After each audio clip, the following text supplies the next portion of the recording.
Krhke karavane Muanisa Sinanovića se poglabljajo v samo tkivo pripadanja družbi.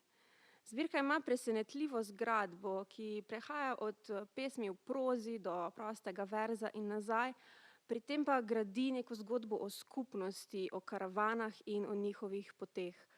Prepričala me je nostalgična vrnitev v to skupnost, pogosto urbano, pogosto blokovsko, nenehno porajajočo in rastočo, ki jo hkrati poznamo in je ne poznamo.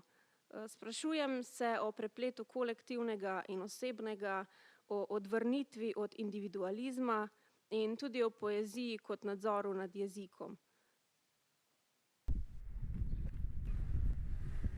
Pod goro. Vsako noč naši dvojniki plezajo na goro. Videti želijo obred. Slišijo zvončke ovc, ki nemirno postopajo po jasah. Mi smo v barih ali doma.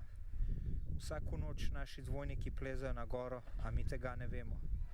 Oprezajo za zelenimi kresničkami. Hodijo mimo planinskih koč s prižganimi okni. Ne vedo, ali so gostoljubne ali ne. Za stenami je molk. Včasih se nam sredi nočnih pogovorov zazdi, da je v naših sobah še nekdo drug.